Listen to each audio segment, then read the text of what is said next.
Miki was 70 years old when she noticed something strange. Her life was finally becoming simpler. The children had grown up and moved away. She no longer woke up to an alarm clock. There were fewer appointments, fewer responsibilities, and fewer places she needed to be. For years, she had imagined retirement would feel like a deep breath after a long journey. And in many ways it did. But there was one thing she couldn't understand. Why did she still feel so overwhelmed? Not every day, not enough to complain about, just enough to notice. Some mornings, she would walk into a room and immediately feel tired. Not physically tired, mentally tired, as if something invisible was asking for her attention before the day had even begun. At first, she blamed her age. Many of us would. After all, getting older changes things. Our energy changes.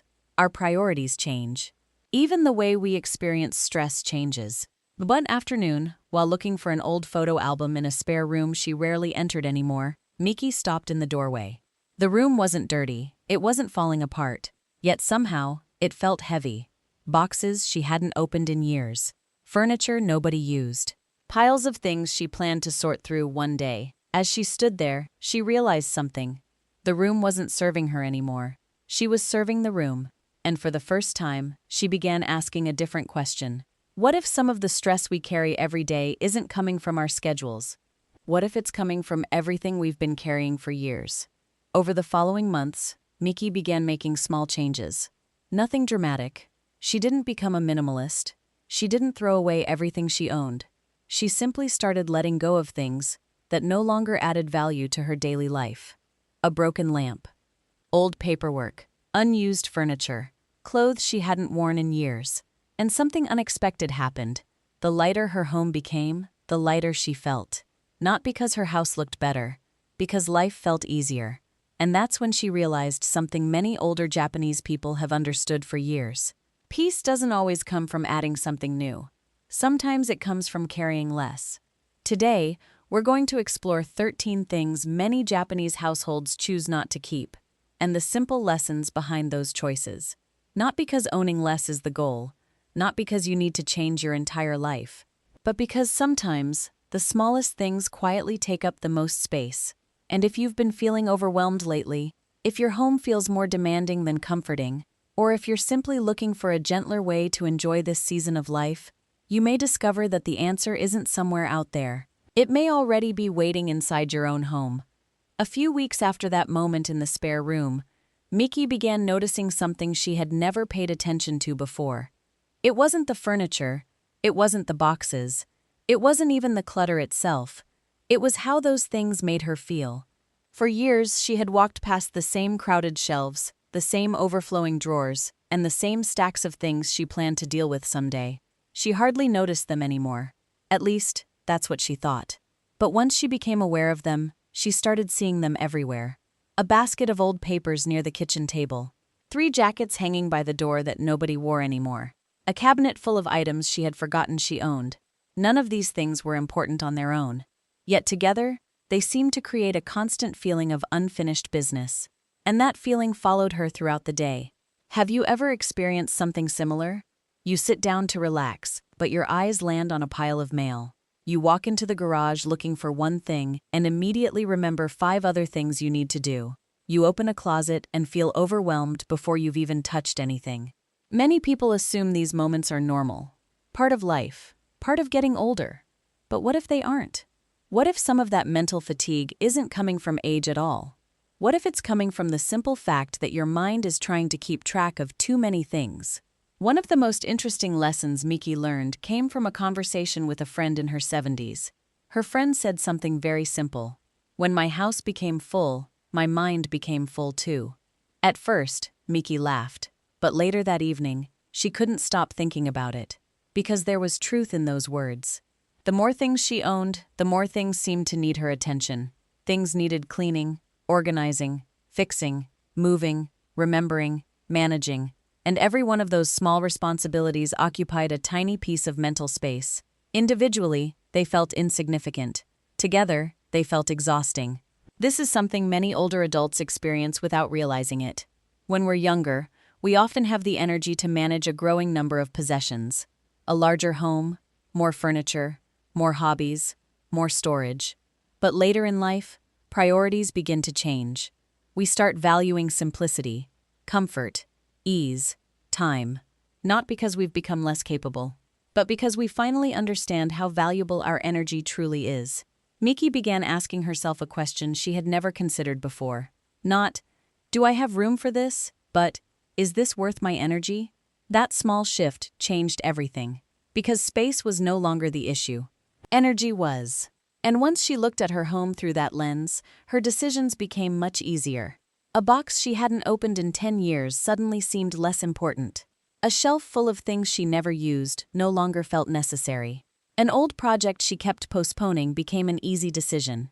Little by little, she stopped focusing on what she might need someday. She started focusing on what actually improved her life today. And something remarkable happened. As the number of things demanding her attention decreased, she began feeling calmer. Not because her house became perfect. It didn't. There were still things to do, still rooms to clean, still projects waiting, but there were fewer of them, and that made all the difference. Many people spend years searching for ways to reduce stress. They look for better routines, better habits, better solutions, and those things can certainly help. But sometimes, the first step is much simpler. Sometimes, stress isn't asking us to add another solution. Sometimes, it's asking us to remove one burden. Because a peaceful home isn't a home with nothing in it. It's a home where the things inside it support your life, instead of competing with it. And once Miki understood that, she knew exactly where to begin. Not with the sentimental things, not with the difficult decisions, but with the easiest category of all. The things that quietly demanded attention every single day without giving anything meaningful back. Once Miki stopped asking, "Where can I put this?" and started asking, "Is this worth my energy?" something unexpected happened. The decisions became easier. Not all of them. Some things would take time. Some carried memories. Some carried emotions. But there was one category she realized she could start with immediately. The things that quietly demanded attention every day without adding anything meaningful to her life. The first thing she removed was a lamp. It had been sitting in the corner of a guest room for nearly 3 years. One of the switches no longer worked properly. Every few months, she would think about fixing it. Every few months, she would forget. The lamp wasn't taking up much space, but it was taking up something else.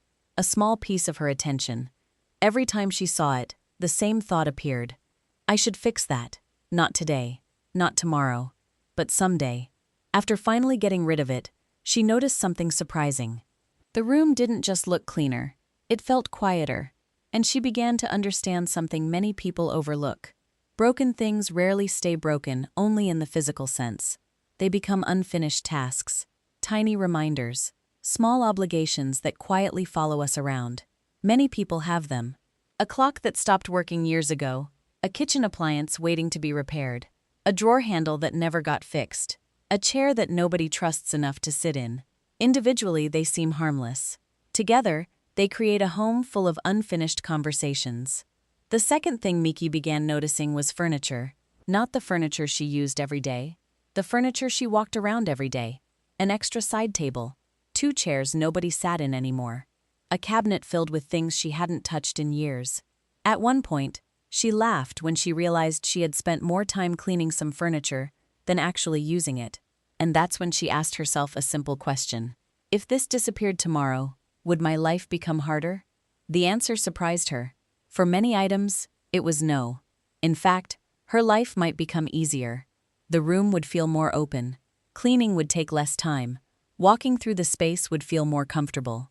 Many Japanese homes aren't peaceful because they're large. In fact, many are quite modest in size. What makes them feel peaceful is that every object has a purpose. The space isn't crowded with things that used to matter. It's reserved for things that still matter. Miki wasn't trying to create a minimalist home. She wasn't counting possessions. She wasn't following a decluttering challenge. She simply wanted her home to support her life, instead of slowing it down. Then there was a third category. One almost everyone has. Decorations. Now, beautiful things matter. A family photograph. A favorite piece of art. A handmade gift. These things can bring warmth into a home. But over time, Miki noticed something. Many of the decorative items around her house had become invisible. She passed them every day without really seeing them. They weren't adding joy. They were simply adding more things to dust, clean, move, and maintain. One afternoon, she removed several decorative pieces from a shelf and left part of it empty. At first, the emptiness felt strange, almost uncomfortable. But after a few days, she began to like it. The room felt calmer. Her eyes had somewhere to rest. The shelf no longer felt crowded.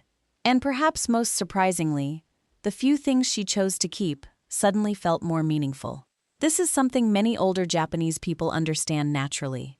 Not everything needs to be filled. Not every wall needs something hanging on it. Not every shelf needs another object.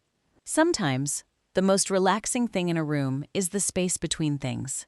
By the end of that month, Miki hadn't transformed her home. Most visitors probably wouldn't have noticed a dramatic difference. But she noticed. The house felt easier. There was less to clean, less to think about, less to manage. And that word kept returning to her mind. Manage. Because as we grow older, one of the greatest gifts we can give ourselves is not more possessions. It's less responsibility, less maintenance, less visual noise, less unnecessary work. And once Miki experienced that feeling, she became curious about something else. If physical objects could quietly drain so much energy, what about all the things she couldn't easily see? The papers, the old magazines, the unopened mail, the thousands of digital files waiting silently inside her computer. Because those things, she would soon discover, were creating an entirely different kind of clutter. A few months after clearing out the things that were easiest to remove, Miki noticed something interesting. Her home felt lighter, but her mind still felt busy. Not overwhelmed, just busy. There always seemed to be something waiting for her attention. A letter she hadn't opened, a form she needed to file, an email she meant to answer, a stack of magazines she planned to read someday. Nothing urgent, nothing dramatic. Yet somehow, those small unfinished things never seemed to leave her mind. One morning, while making tea, she looked at a pile of papers sitting on the corner of her dining table. The pile wasn't large, just a few utility statements, a community newsletter, and some documents she intended to organize later. But then she realized something. That pile had been there for almost 6 months. Every single day she walked past it. Every single day she told herself she would deal with it later. And every single day, it quietly remained on her mental to-do list. That's when she began understanding a different kind of clutter. Not physical clutter, mental clutter. The kind that doesn't sit in your closet. The kind that sits in the back of your mind. Many people think stress comes from major problems. Health concerns, financial worries, family issues, and certainly, those things matter. But sometimes, stress comes from something much smaller. Too many unfinished decisions, too many loose ends, too many things waiting for our attention. Think about your own home for a moment. Maybe there's a stack of mail you've been meaning to sort through, a drawer filled with papers you don't need but haven't thrown away, a box of photographs you keep meaning to organize, a notebook full of phone numbers from years ago. Each item seems harmless, but together, they create a quiet message, not finished, and that message repeats itself every time you see them. Miki realized she wasn't carrying boxes of paper, she was carrying hundreds of postponed decisions. Keep it, throw it away, read it, file it, shred it, ignore it. The papers themselves weren't exhausting, the decisions were. And once she saw it that way, her approach changed completely. Instead of spending entire weekends trying to organize everything, she adopted a habit she learned from a friend. 5 minutes. That's all. Every evening after dinner, she spent 5 minutes dealing with one small unfinished thing. One pile, one envelope, one drawer, one folder, nothing more. At first, it seemed almost too simple. Could 5 minutes really make a difference? But after a few weeks, something surprising happened. The piles started shrinking. The table looked clearer. The drawers became easier to open. And most importantly, her mind felt quieter. Because every small task she completed removed one more voice asking for attention. Then there were the magazines. Miki laughed when she finally counted them. She had nearly 3 years' worth stacked neatly beside a bookshelf. Every one of them had an article she wanted to read, a recipe she planned to try, a story she intended to come back to. But the truth was simple. If she hadn't read them after 3 years, she probably wasn't going to. That realization felt strangely freeing. Not disappointing, freeing. Because she no longer had to pretend those magazines represented future plans. They were simply paper, and once she let them go, she let go of the guilt attached to them as well. Then came the newest form of clutter, the digital kind. Unlike boxes or papers, digital clutter hides. You can't see it filling a room. Yet it often fills the mind just as effectively.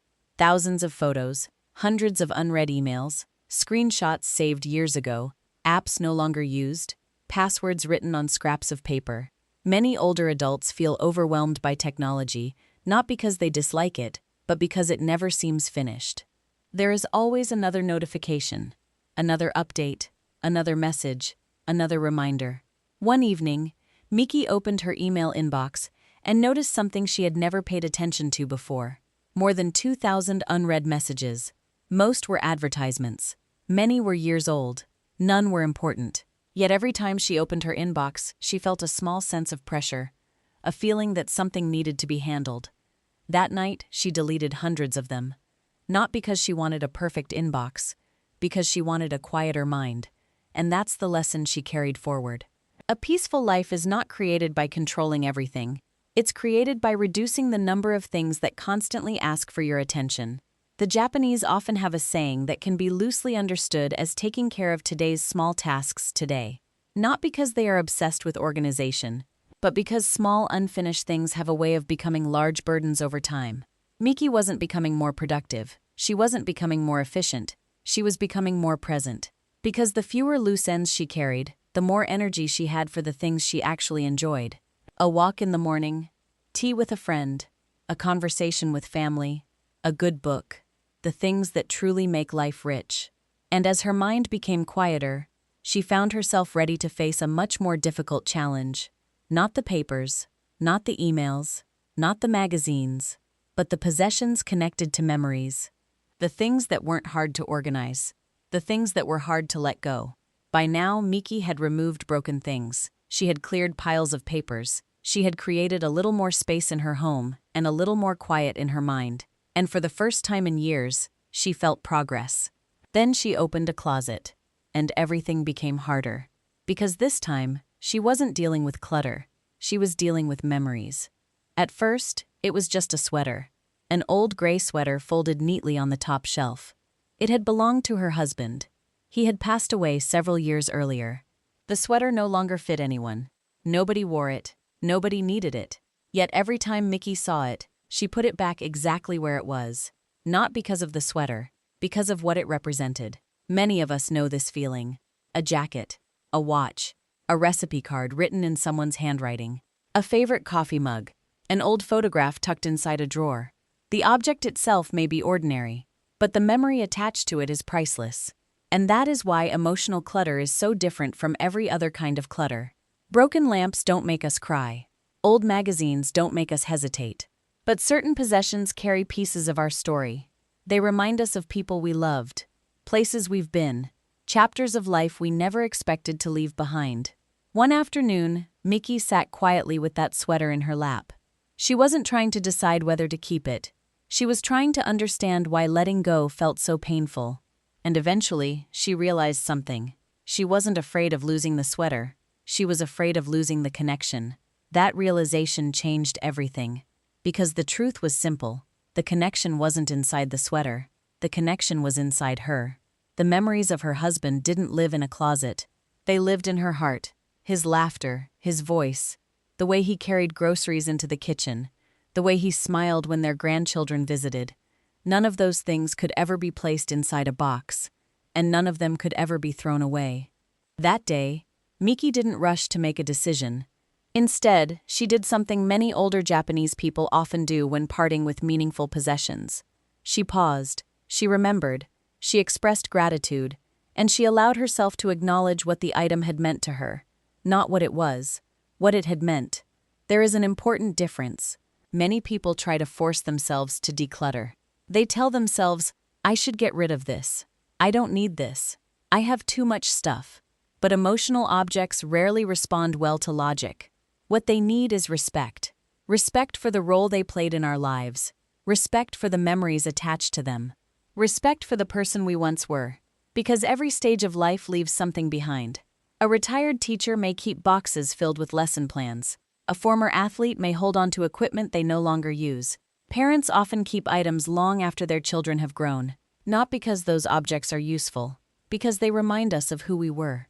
And sometimes, letting go of an object feels like letting go of an identity. Miki discovered this with clothing as well. She found dresses she hadn't worn in 15 years, coats from another chapter of her life, shoes she kept just in case. At first, she thought she was holding onto fabric, but she wasn't. She was holding onto versions of herself. The younger woman, the busier woman, the woman who was always taking care of everyone else. There was nothing wrong with remembering those years. They had shaped her. But she began asking herself a gentle question. Does keeping this help me enjoy my life today? Not yesterday. Not 20 years ago. Today.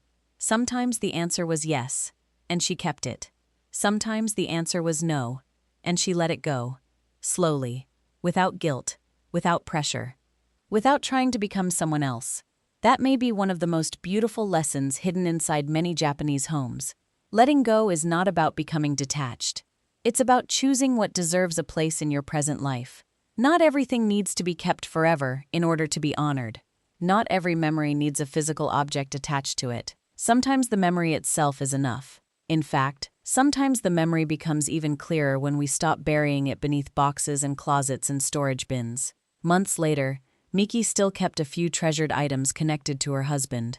A photograph, a handwritten note, a small object that genuinely brought comfort whenever she saw it. But she no longer felt obligated to keep everything. And that freedom changed something inside her. She wasn't living in the past anymore. She was carrying the best parts of it forward. And as she looked around her home, she noticed something she hadn't felt in a very long time. Space. Not just physical space. Emotional space. Space for new routines, new experiences, new memories. Because life, even in our 70s and 80s, is still moving forward. And perhaps that is the lesson Miki needed most. The goal is not to erase the past. The goal is to make room for the life that is still waiting ahead. And that was exactly the lesson she would discover during a visit to Okinawa, where some of the happiest older adults in Japan seemed to understand something she was only beginning to learn. The less time they spent managing possessions, the more time they spent living. A few months after making those changes in her home, Miki took a trip to Okinawa. She had visited before when she was younger, but this time felt different. Perhaps because she was paying attention to different things.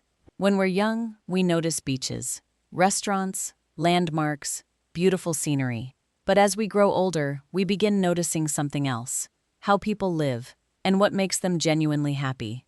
One morning, while walking through a quiet neighborhood, Miki noticed an elderly woman tending a small garden. The woman moved slowly, carefully.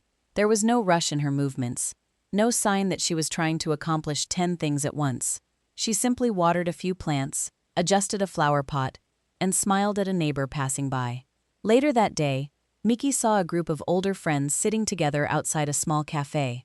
They weren't looking at their phones. They weren't hurrying anywhere. They were laughing, talking, enjoying each other's company. And as she watched them, a thought crossed her mind. These people seemed rich in something many others were running out of. Time. Not more hours in the day. A different relationship with the hours they already had.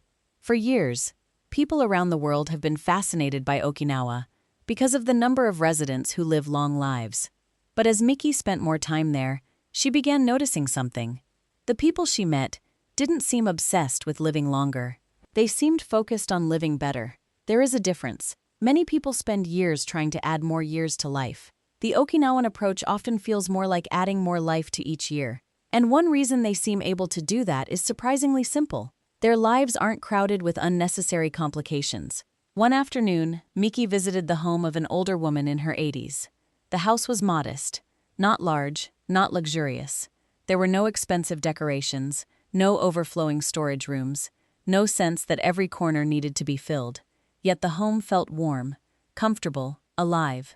There were family photographs, fresh flowers near a window, a favorite chair, a few books. Everything seemed to have a purpose. Nothing felt excessive.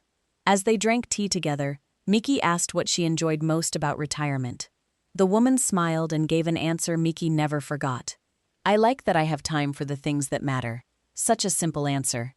Yet so many people spend decades moving in the opposite direction, accumulating more things, more commitments, more responsibilities, more maintenance, until they have very little time left for the things they originally wanted. The people Miki met in Okinawa seemed to understand something important.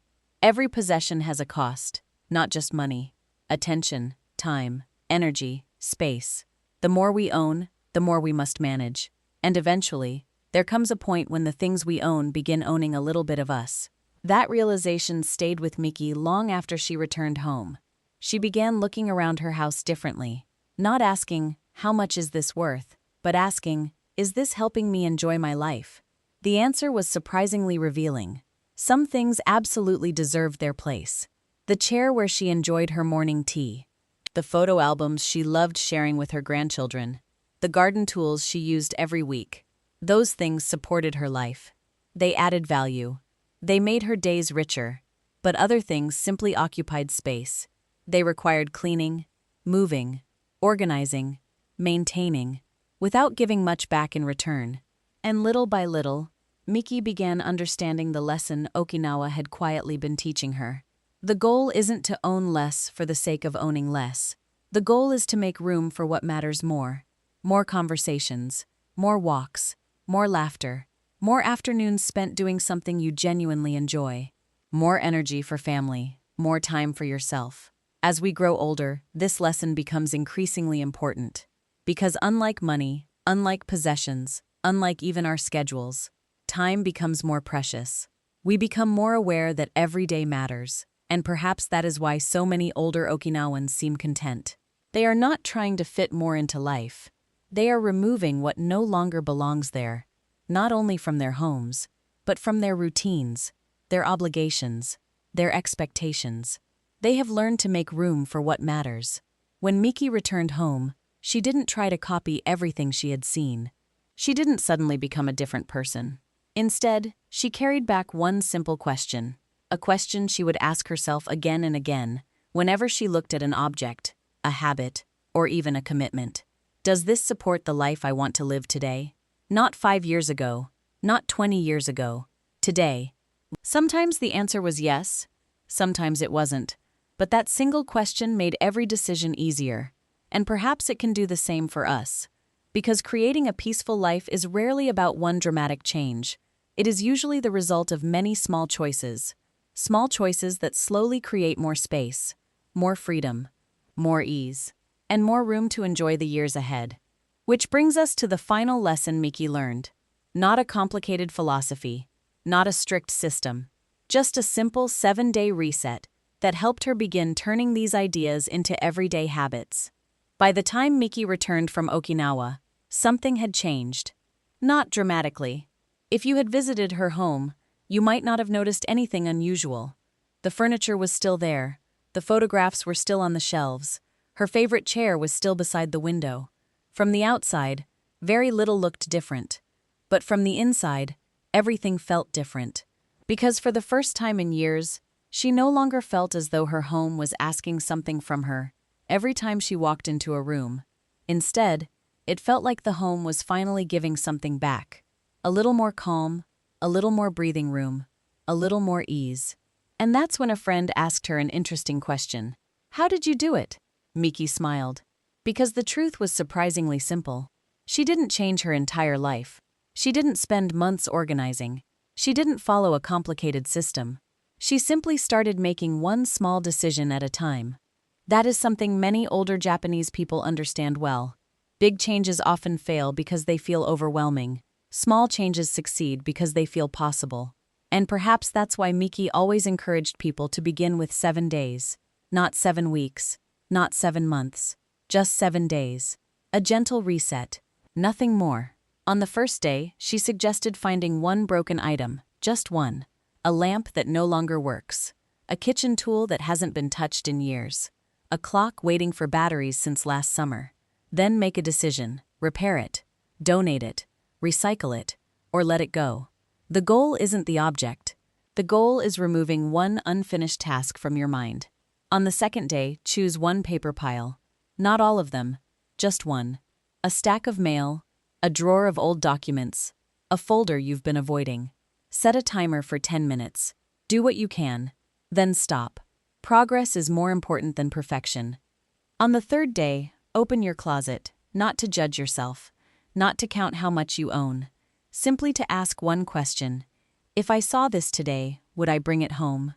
If the answer is no, perhaps it has already finished its work in your life. On the fourth day, spend a few minutes in the kitchen. Throw away expired food, clear one shelf, create a little more room for the things that nourish you. On the fifth day, turn to the digital world, delete old screenshots, unsubscribe from emails you never read, remove an app you no longer use. Technology should make life easier, not noisier. On the sixth day, choose something emotional. Not the hardest thing, just one thing. A gift, an old keepsake, a possession connected to a memory. Hold it for a moment. Remember its story. Appreciate what it meant.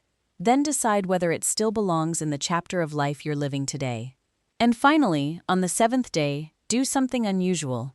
Create one empty space, a clear shelf, an open corner, an uncluttered tabletop. Then leave it empty, not because you're saving it for something else, simply because space has value too. Sit with that space for a moment. Notice how it feels. Notice how your eyes rest. Notice how your mind slows down. Sometimes, what we need most isn't another possession. It's a place where nothing is asking for our attention. Several months after beginning this process, Miki was looking through old photographs with her granddaughter. As they laughed and shared stories, she realized something. None of her favorite memories came from things. They came from moments, conversations, people, experiences, the things she had been making more room for all along. And perhaps that's the lesson at the heart of everything we've talked about today. The goal is not to own less. The goal is not to create a perfect home. The goal is not even to become more organized.